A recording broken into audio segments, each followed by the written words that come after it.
Transport, Works and Infrastructure Minister is continuing his countrywide inspection tour of institutions under his purview, with his latest visit to Barton Hardin Highway and the Brikama Market. Now, Minister Ibrahim Silla tour is being conducted to provide him with the first-hand information on how the projects under his ministry are implemented. Binta Jallo has the details in this report.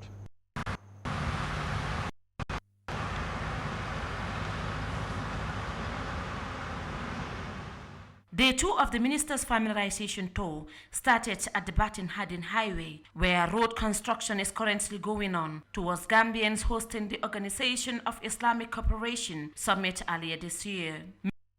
The meeting with the supervisor and his team at the ground. This road construction involves 50 kilometers of 20 new feeder roads and 12 carriage from Kairava Avenue through Barton Hardin Highway. It is worth about $20 million and was initially planned for 14 months for completion, but due to some delay, it is now expected to exceed the completion time frame. The minister's next stop was the construction of the presidential lounge at the Banjul International Airport, which is currently going and is at 45% progress. This project, unlike many others, is expected to be completed in a bit ahead of time, and the building is ready for the OIC. Minister Silla and his entourage then visited the Brikama market, and upon arrival at the fish market, he was shocked with what he saw. He, however, took time to encourage the market women and assured them of change in the condition of the market. Brikama Market is one of the major markets in the Gambia with strategic location. The market is endowed with stagnant water with an unpleasant scent, especially at the fish market. Most vendors who speak to us at the market expressed frustrations over the condition under which they are operating their business. I have been operating in this condition for 3 years now. Look at this. We will take woods here for people to have a safe passage. Sometimes the water enters our shops. I want even to show you the whole area so that you can see for yourself. This does not just stop here, it goes around the market.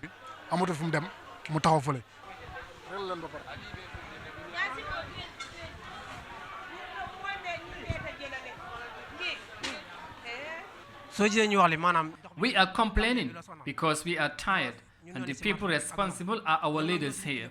Last year, we had issues with them regarding tax. They came here and took us to pay $800 each. This water has a passage from here to the canal, but there is a blockage here, and we asked them to help us remove it so that the water can have a smooth passage. During the Jammeh days, they used to clean the place, but since the new president took over, they stopped, and this is what caused the problem. Waste collection is a concern to the fish vendors because the market is relying on the Brikama Area Council for the collection of waste. And if the council is not available, the waste will be accumulated, which can cause contamination of fish. Minister Silla said even though the market does not fall under his sector, he will do everything possible to make sure the situation is averted. The famous, or shall I say the infamous Brikama Fish Market, where we found a very unfortunate situation of a serious waterlog of the sewage system that is pouring into the adjacent shops. We are concerned about this as a ministry, even though this is not the special area of the Ministry of Works, Transport and Infrastructure, but we thought it necessary to partner with the relevant ministries and agencies of the government to see what we can do as a matter of urgency to come up with a solution. And we have agreed that on the 26th of this month, which is Thursday, the NRA will dispatch a team of engineers to work with the Governor's Office, the Brikama Area Council and the Market Committee here to have a first indication of what actually is the problem. Minister Silla also explained that his assessment tool is critical but is necessary, and he is of the belief that if a solution is agreed upon, the problem could be solved sooner than expected. He also asked the women fish vendors at the market to give them a period of 3 days to drain the sewage system and look at the situation critically to come up with an engineering solution. This is the Brikama market, and of course, as we always do, we go to community and talk to them and see some of the problems that they have and the challenges. And as we all heard from these gentlemen and of course the women in this market, you can see the market is totally dirty. Water, of course, running through the market because it's coming from inside where the women are selling fish, and the water is coming down to this place where we have the shops where other people come to shop. And of course, as you can see, this market now is really hard for people to come and buy stuff from here, especially food to be made at home. I think this is really, really bad. They all are blaming the Brikama Area Council, but they're saying that the Brikama Area Council also is saying this is not their responsibility, it's the responsibility of fisheries. And now we don't know where the responsibility lies at this stage. This is Binta Jallo reporting for Eyeafrica TV at the Brikama market. Thank you, Binta. Well, to say this very unfortunate situation, or is it just how would I say, a dilapidated area is an understatement, I have to say. But it's really terrible to look at the circumstance of how the Brikama fish market is. It's quite very, very unfortunate, like the minister said. I don't know. Somebody should be held responsible for this. Whether it's the Minister of Fisheries, or is it the Brikama Area Council, or the Ministry? Of course, the Minister of Works said it's not under his purview, but he would, of course, consult or engage the relevant ministries or authorities that are also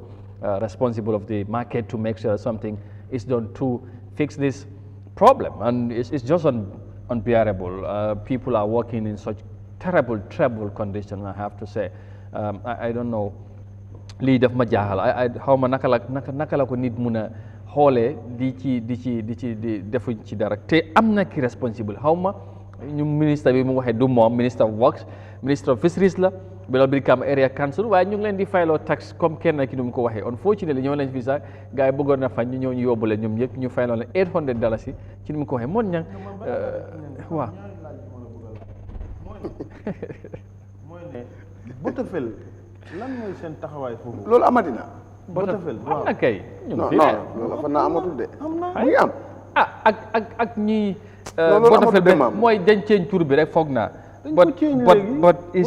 mooy food quality. waaw ñoom Gambien ko ñuy seet affaire yi lekk yi. mooy food quality. waaw food quality. food safety ak am na benn institution I just forget the name. institution bank fa. waaw lii is terrible. waa technical wala waaw gën leen images yi can you imagine this ni ñoo dundee in this country. lii foog naa salade lii moom waaw non lii dafa mbalit bi la waaw dañ ko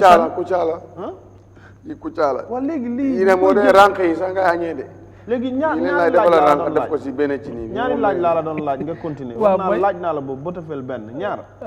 This is violation of human rights.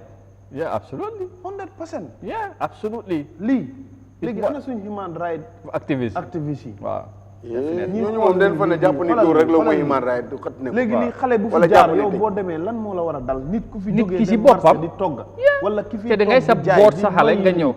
ngay noyyi lii. maam li ngay añee lu amul du añee lu ma añee si lu mel gis nga bii palais la si mas ko sorul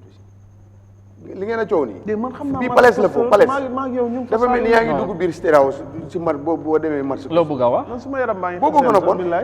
nen dam ko sorul te boobu yëpp si bi on the Brikama Area Council xam nga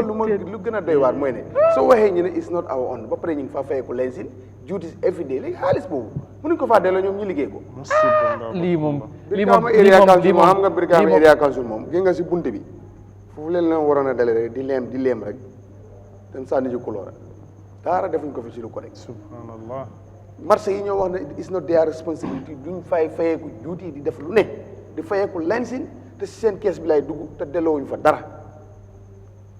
this is the problem and lii moo am. gis nga bii nii ngay gis nii sadly they use these people ñi gën la ñoo use yéen fii dafa set de win seen place mu ngi set de wax naa la bii palace la boo demee Kosoro non mon ñan lii kenn fan fa mën a gaaw ok dinaa ànd ak caméra yi ñu dem Kosoro ñu indi leen ko ngeen xool da ngeen xam ne palace la foofu ñang lii dafa ëpp am telling you non gis naa marché Kosoro ba pare xeeñ bi mun naa rey nit nga xet bi yéen xamu leen lu yow sax dama sirifo lii moom dem leen Kosoro ngeen xool non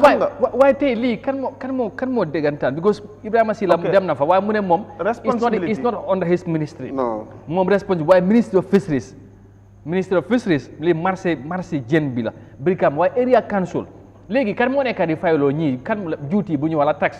ci ñan lañ koo fayee juuti bi area council man dama seet waaye tax area council waa léegi tax bi is ministry bi Amadou duñ dem jël ñii de Amadou foofu area council ñooy fayee foofu man dama seetaan Sirifo Sonko ñu ngi ko doon interview benn bés mu ngi ciy wax waaye man ay tig ne dafa am yenn yu nga xam ne nit ki bu ko wax sax da ngay daw responsibility comme moom moo nekk chairman bi Ministry of Fisheries buñ defut seen liggéey na taxaw mu wan publicly nit ñi ne Ministry of Fisheries lii seen responsibility la pour ñu def lii ak maa ngi ñëw waaw maa ngi ñëw ñang xaaral wala foofu laa yam ma ne léegi lu ma mooy lii canal bi moo tëju ay ñaata at waaw mel ni ba léegi ndox bi ñoom bu tuuroo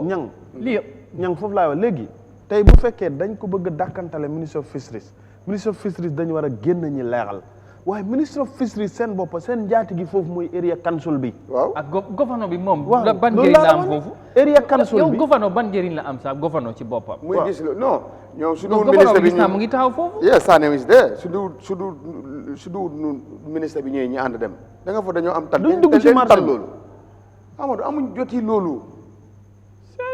taluñ ko even the face moom mun na ne moom xam na ne guilty na with this condition Kostorut gii ñi laa coow ne le yow you are authority in an area you don't do laa waay c'est community market bot di nga fay jaar yee revenue biñ fa di nga fay lensin every year bitik bu nekk am na yi fay $1,000 yi $1,500 yi $750 man maa ngi foofu di nga fay juuti every day ku faa jaay léegi yow kooku lan moo tax mu ne moomul marché bi ñaata million nga fa de jël si at bi te li nga fa war a defar mu tut 1 million waaye lii suñu waxante lii nii warut a dem soo dëgg lay excuse la ñoo jël lay te doo leen fa gis sax responsible Brikama area council ñooñu wax dëgg yàlla amel leen askanu West Coast ak spécial dis Brikama market Kosturut ay sanc bay nang te den ñi ngi bëri marché maa ngi fàttaliku Sukuta tamit Sukuta am na jamono ñu wax ne ñoom seen boss moo gën a garaaw nga dem si toilette ma ñi sa KMC ñoo leen tane de ci parce que toilette KMC kooku mu ngi innovate mu ngi try di def nangam diwut moto mbalit ak Kosturu xamuñ sax kuy chairman yi Brikama area council lii élection ñëwee na ñu dem si nit ñi di ratatati di wax di jaay bëri wax xam nañ ko kay lii moom musiba mbaaba kumba la non lii pour man lii sanction def si war a am waaw lii wax dëgg yàlla fu muy génne man président bi su gisee lii warut a bàyyi lii mu dem waaw ñaar war na am for exemple Amadou ñaata autorité ñoo nekk West Coast non waaye lii dafa doy waar lu ko ëpp gi Kosturut nen fa dem ak kam yóbbu leen caméra foofu noonu su ñoo dem foofu boo takku face masque di nga daan waaye ñang let's take reference from this situation mooy ne right now lii lu ëpp la pour ñu war ko bàyyi mu continuer dëgg la mun nañ laa nangul li nga wax xam nga yéen KMC ngeen dëgg non man marché Kosturut dama koy dem yéen xamu leen lu xew waaw dama leen ne lii palace la boo demee marché Kosturut I agree with you man kon xam naa li ngay wax marché Kosturut am na place yu nga xam ne Amadou boo fa nekkee xet gi ngay am rek dafa hygiénique baaxut pour dundinu doomu aadama waaw it's unhygienic because nit ki warut koo noyyi nga dëkk foofu di am feeling boobu every day yow boo feebaree soo moytu suñ la cegee yow waxuma la léegi feebar bi ñuy seet si yow dama bëgg ñu seet dara waaw léegi yow Brikama par exemple ñaata autorité ñoom ñoo fa nekk yaa ngi am area council nga am gouverneur bi léegi yaa ngi wax ministry of fisheries nga am ay chairman waaye yaa ngi am ay chairman at nga am ay councilors nekk ci indo nga am ay national assembly members in Brikama all these people ñu dañu represent the people of Brikama they are working or living in such a devastating conditions every day kenn mënu cee def dara look at this yow ban façon block lii ñaata lii even yow mun ngaa wax ne 200,000 mun naa régler problème bi wala but you don't need millions for this but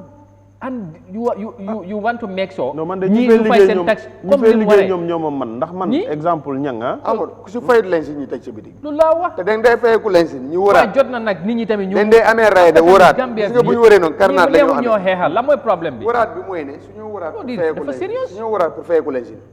ray de la gars yi amee karnaat la ñu amee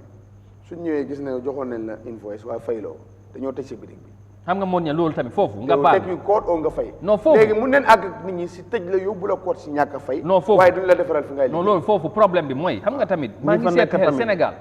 gis naa benn marché bu xaroon a mel ni nit ñi tamit dañ neexut a xeexal gis nga yi condition yi mel nii waa marché bi ñoom ñoo war a booloo ñu bugg a seen boppa wax leen ñoom duñ fayat benn taxe boo ko fi defee amarama wala du kenn rek soo ko fi defee coow li moo yokk parent moo ñëw sànni leen feti yàgga seen liggéey yàqu non te boo xamee ne ni yow boo jaayu marché doo añ nga muñ rek non waaye mun ña war lii naa si yàlla buñ toogoon na fay chairman biir kaama area council dégg ko léegi mu kool PIA yi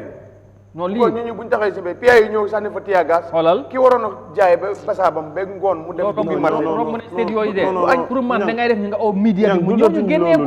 lii tey lii bu media bi demutoon nii léegi li ma gëm rek mooy tey gis nga ñi fa nekk bu ñu amee seen fullay bopp te xam nga dafa am yi nga xam ne lu jara seetaat la tey ñang dëgg la nit loo bëgg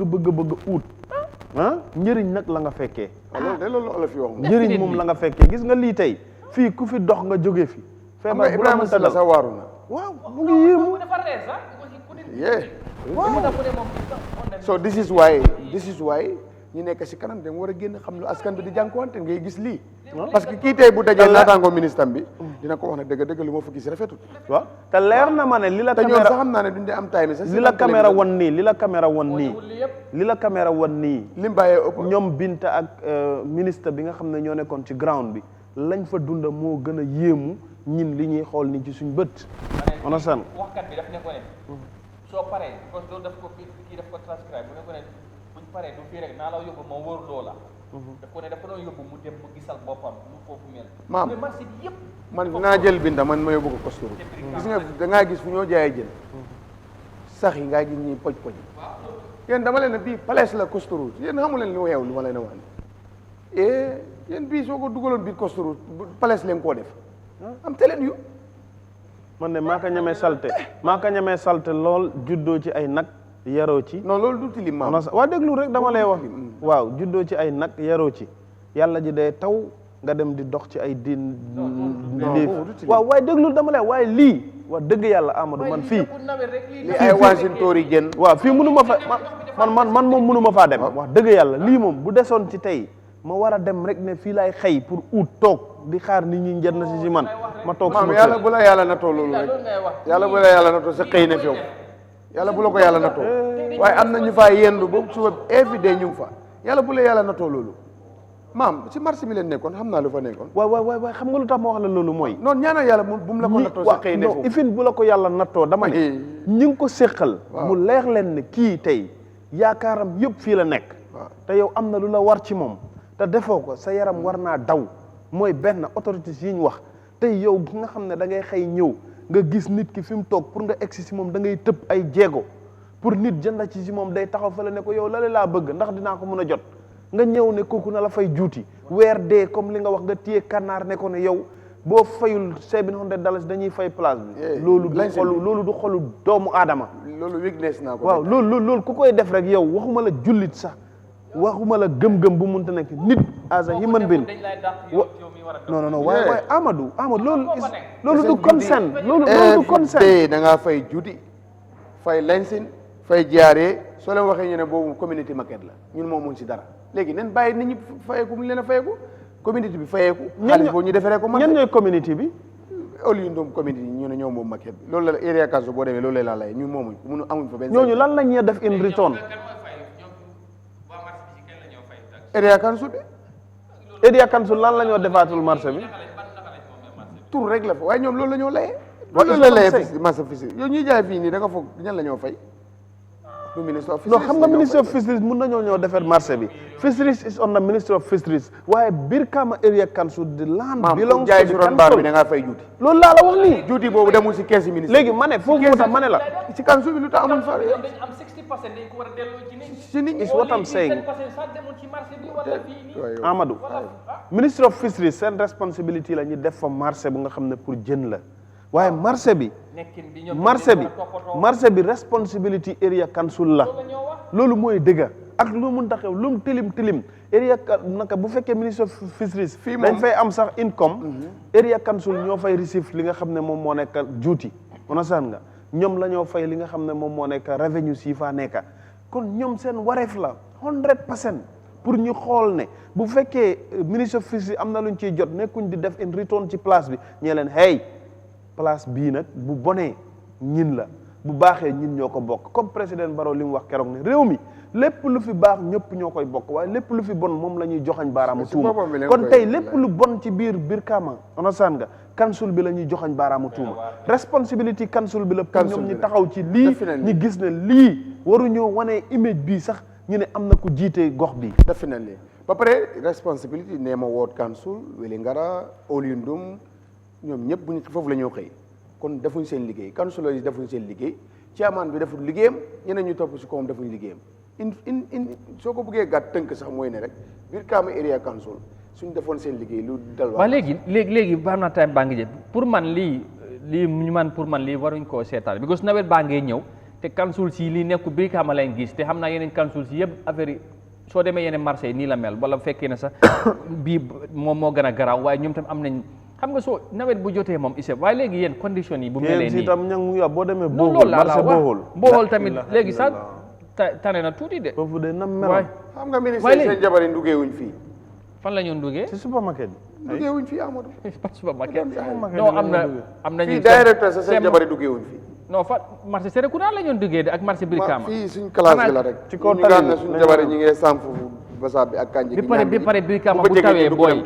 nawet nga dem si nga gis ni jigéen yi ci kaw tali bi la ñoo jaay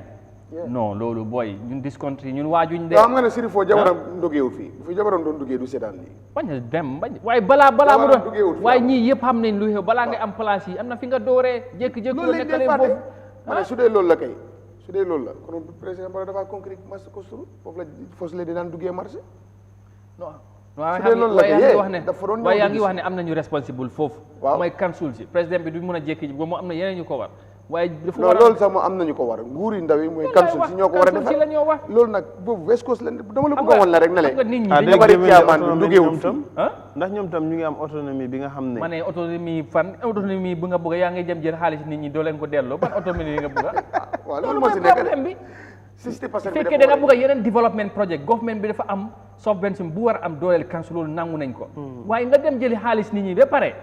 ci li ñu am nga tëddi bi pare nga ne danga koo def beneen nga dugal ko feneen nga bàyyi ñooñu ci nekkin bu doy waari loolu dañ ko tegul fenn say jabar yaa fa dem rek amul ma la wax rek jabari ministre dugeewul fa waaye lii moom nañ ko topp jabari ci lii moom nañ ko topp Brikama lii go back there again dugeewu fa am nga ne jabaram du step fii te gënul ñu faa duggee soo lii problème bi mooy ne nit ñi ñoo war a am fayda li ngeen wax rek non loolu la nit ñi ñoo war a booloo mooy duna léegi ñu jog si parce que kam élection mu ngee ñoo jubli si léegi nga gis ñi commencé fa dem fa di param su passé ñu bàyyi wan delloo bu sa boy ba nit ñi tam dem war a am fulla ak fayda léegi nawet bi bu ñëwee di fal ku leen a liggéeyal koo xam ne parewul laa defal dara nga ne ko ñu ko fële ñoo war a booloo nit ñi ñoo war a booloo ñoo war a booloo ñu def benn say xam lan moo nekk seen right xam na lan moo nekk seen responsibility xam lan lañ war a taxawee waaye lii nit murloo ñëw di ko ne jël sa xaalis yi moom condition yi mel nii nga ko dundee because ñoom tam bu ñu amoon choice duñ ci dem ci seen police baak yooyu ñooy ñëw dëj sa bi loolu laa wax loolu dañ ko tegul fenn protest lii moo ëpp njëriñ téeméeri junne yoon protest yi may gis fii yëpp waaw yow da nga wax ne human right ñuy xeex nit ñi di condition nit ñi activistes yi lii lañ war a xeex li mel nii te li daf fi bëri human right nag is not only ñu jàpp nit ki tëj ko dóor ko loolu rek nekk mooy human right lii sax xëtt nga sar sax because am na ñu fay yendu ñooñu dafay yendu dañoo jaay lu ñoo jaay ñaata nit ñooy dem lekki ko la mooy doon kàddu yu mujj yi ñëw ñu ne ci Covid lañ nekk nit ñi dañu war a set sellal léegi lii te lii li yàgg na fii de bi ko gars ñu ne gisoo kii mu ne time nguur bi fi nekkoon dem na xam nga lu bu def ñu ne time nguur Yahya Jammeh tudd na Yahya Jammeh de dañ doon ñëw génnee ndox bi waaye nguur bu bees bi bu ñëwee ba léegi ñoom ci li lañ nekk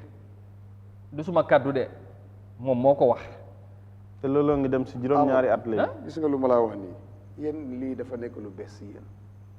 man gisuma lu ma musta gis fii lu ko gën a woos laa dee gis moo tax ma ne leen marché bi nu mel yow tamit moom loolu da nga war a génn loolu da nga war yu mel nii moom dañ ko war a lu ma si mun caméra nga def gi caméra ñaata fata ji si marché Costor mu fi fees de waa ca ba suba jën bu ñu nga war a sa jabar jën bu ñu la war a toggale ëllëg si ronam muy poj ak ay sax si ron fridge bi demal Costor bul teyal xel nit ñi acca ba suba dafa yéeme de bul teyal xel na yàlla gën a yokk sutura gi rek waaye yéeme na de di yéeme comme de xam naa leen fii moom nawet bu ñëwee dafay gën a doy waar kon lii bii moom non bii fa naa nawet bii la de wala du ndaxi nawet bii nii lii genre li ndox bi du dee dem ba pare nga soo wax bi mu ngi wax ne ñun lii xam naa ne ba pare bii nañ ci ñëwaat de bii nañ ko topp fii moom ba affaire bu ñu réglé wul situation bi in 1 week time you'll go back there again see because ministre mu ngi wax ne on the 26 gars yi war nañ faa dem inspect yooyu dafa yomba 26 June déedéet this month xaw ma 26 mu ne dañu war a dem stakeholders yi daje fa inspect seet ban immediate action lañu war a jël today is on the 31st waaw loolu la am na loolu romb na léegi moon ñam ba suba waaw ba suba yéeme na de yéeme na trop réew mi daal comme nii rek ñoo def waaw waaye doy na waata waaye neen bàyyi xel askan bi waaw te xam ne kenn ku ne fu nga ne rek askan bi moo tax nga ne fa askan bi ñoo dee fal ñoo dee folli fi nga dina ngir yàlla fexeel nga jubal bàyyi xel askan wu la fa teg dafa def dee am solo bu baax a baax te ñu bàyyi is not our responsibility si loo xam ne ni yow bët bu si téeméer bu nga ko fa war a am yaa ngi ko fa war a amee waaye juróom benn fukki bi wala 60 bi delloo ko fa rek even is not your responsibility waaye yow téeméer bi foog nga ko jëlal 60 bi nga delloo leen ko nga jël fotti bi yóbbu ko sa biir